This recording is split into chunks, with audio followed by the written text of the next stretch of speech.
3 मार्चला आहे चंद्रग्रहण. 3 मार्चलाच धुलिवंदन सुद्धा आहे आणि म्हणूनच नक्की काय करायला हवं आणि काय करू नये या संदर्भात सविस्तर मार्गदर्शन या व्हिडिओतनं करण्याचा प्रयत्न करणार आहोत.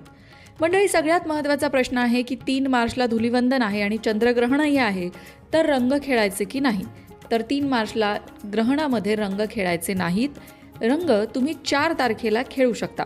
आता अनेकांचा असा प्रश्न होता की ग्रहण दुपारनंतर लागतंय, तर त्याच्या आधी आपण रंग खेळू शकतो का 3 तारखेला? तर ग्रहण जरी दुपारी लागत असलं तरी वेध जे आहेत ग्रहणाचे, ज्याला ग्रहणाचा सूतक काळ म्हटला जातो, तो मात्र 3 तारखेला सकाळी सूर्योदयापासूनच सुरू होतोय.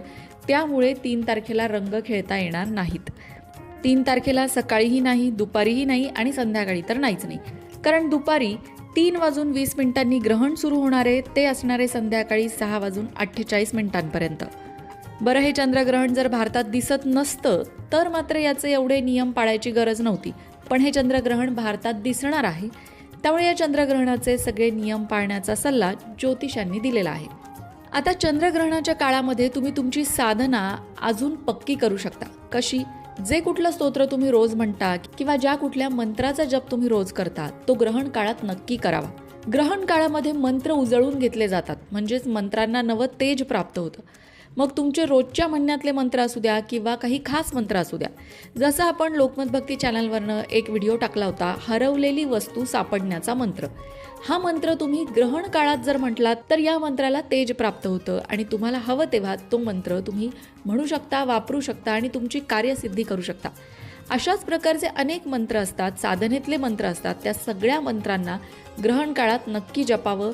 स्तोत्रांचं पठण ग्रहण काळामध्ये नक्की करावं. त्यामुळे त्या मंत्रांची शक्ती वाढते, स्तोत्रांची शक्ती वाढते, असं पारंपरिक दृष्टिकोनातून सांगितलं जातं. आता अनेकांच्या मनात असाही प्रश्न आला असेल की चंद्रग्रहण तर आहे, एक साधी खगोलीय घटना आहे, त्याचा एवढा मोठा बाऊ करण्याची काय गरज आहे? किंवा चंद्रग्रहणात हे करू नये, ते करू नये असं का सांगितलं जातं?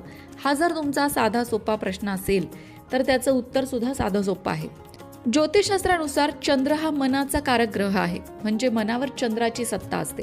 मन आपल्या चंद्रासारखंच चंचल असतं, कारण चंद्र कसा रोज वेगवेगळ्या कलांनी बदलत जातो. अमावास्येला वेगळा, पौर्णिमेला वेगळा. तसंच आपलं मन असतं, कधी उदास, कधी आनंदी, असे वेगवेगळे आपल्या मनाचे सुद्धा भाव असतात, कला असतात. म्हणून चंद्राचा आणि मनाचा जवळचा संबंध आहे. मनावर चंद्राचं अधिराज्य असतं असं म्हणायला हरकत नाही. चंद्राच्या कलांचा परिणाम हा समुद्राच्या पाण्यावर होतो.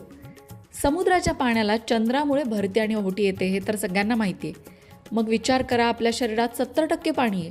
मग आपल्या मनावर, आपल्या शरीरावर चंद्राचा परिणाम होत नसेल का? अर्थातच